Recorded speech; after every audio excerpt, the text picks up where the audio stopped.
Hi, I'm Simon Dawes, and joined with me is Christo Nation. We've just watched the budget, so we're going to do a bit of a debrief, chat about some key topics like cash ISAs, pensions and personal taxation, and see what we have to say about it. Should we start with cash ISAs? Yeah, absolutely. A change that I think a lot of people knew was coming, one of the biggest rumours that came out, but not half as bad as we expected. No. So cash ISAs, if you're under 65, now capped at £12,000 rather than your full 20. If you're over 65, no change. And these changes are coming in April 2027 for everyone, aren't they? Correct, yes. So not the tax year coming. Tax year after that, that's where anyone who's paid into a cash ISA historically might need to have a think about what they do going forwards. At the moment, cash ISAs, you can put £20,000 in.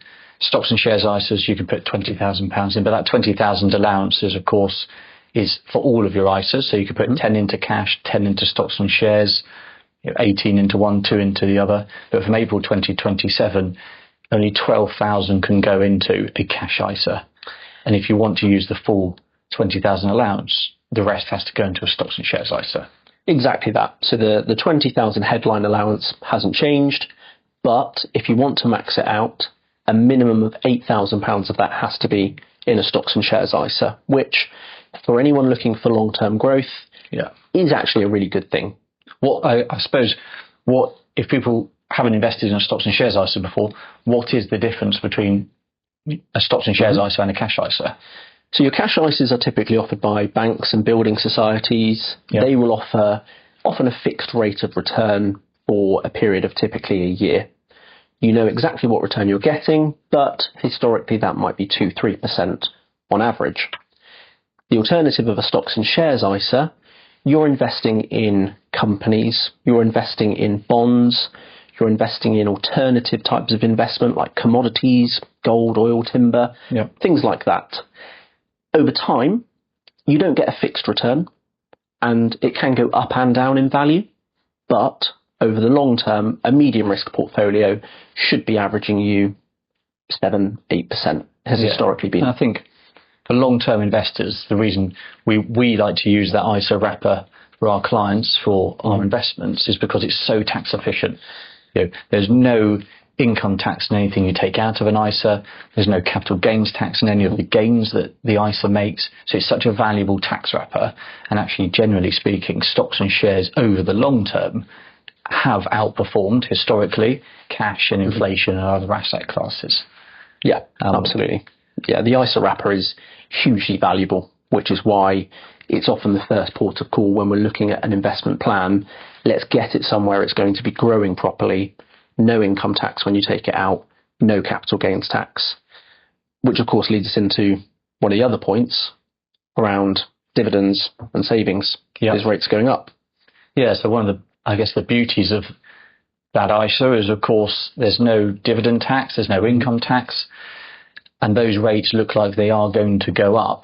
So if you are a saver, the rate of tax that you pay on your savings interest is going up by 2%, and that's in April 2027, in line with the changes to the ISAs. But the dividend tax as well is also going up, isn't it? Yeah, absolutely. And again, 2%.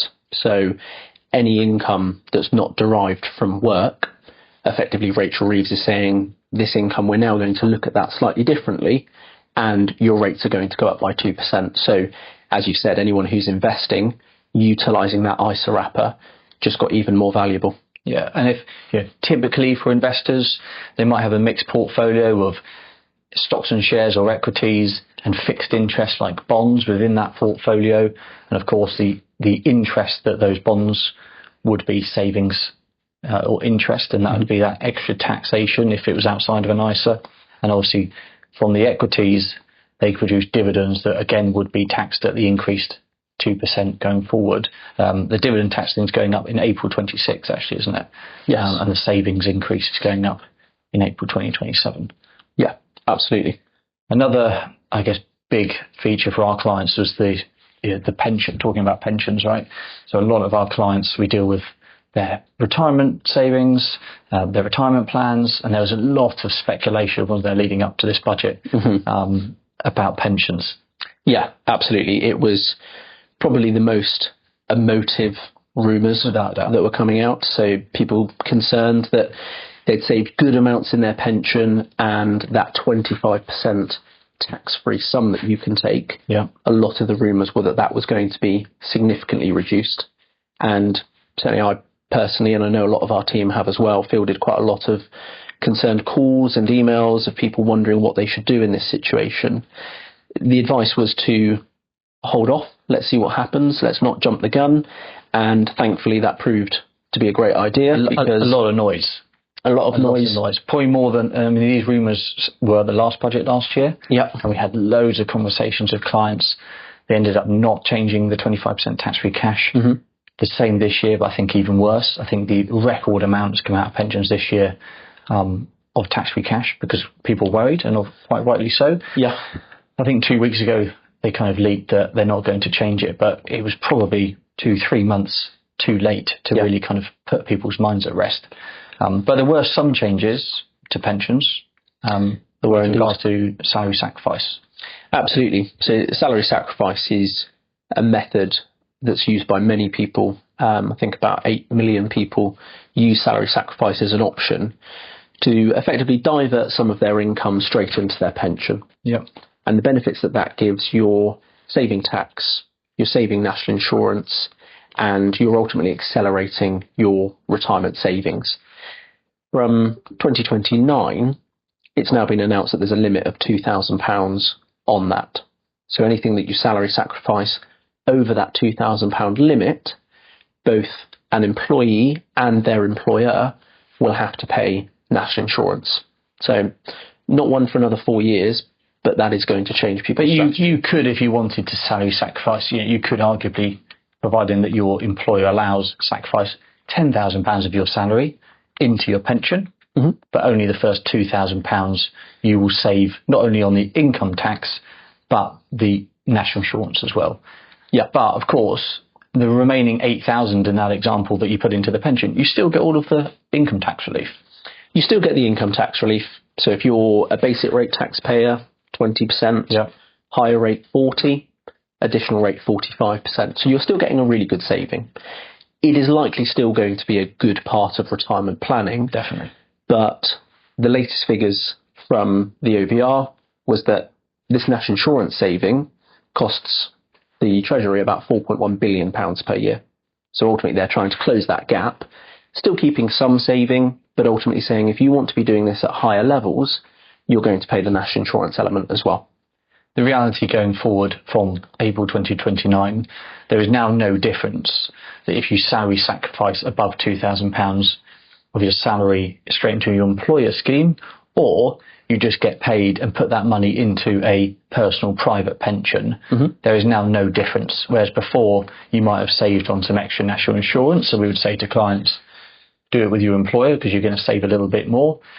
Going forward, anything above the 2,000, actually now it makes no difference, and you may or may not be better off actually putting it into a personal, privately managed pension plan rather than just sacrificing into your kind of employer scheme. Absolutely, and I'm sure it's a conversation we will increasingly have. Be good to know in the comments if anyone does use this as a strategy, but very likely something we will be giving a lot more advice on as people understand what those new options look like, to make sure that they're both tax efficient now, but also when they do stop working, there's a very healthy pot there to continue that lifestyle. Yeah, pension contributions remain super tax efficient. You either save 20%, 40% or 45%, depending on your tax rate, paying into a pension. Those thresholds, however, though they did freeze those thresholds, so those income tax thresholds, they have already frozen them to 2028, 2029, and they've frozen them for an extra 3 years to 2030, 2031. So that's going to push more and more people, I think, into the higher rate tax bracket. Absolutely. Those current bandings were frozen first by Rishi Sunak back in 2021.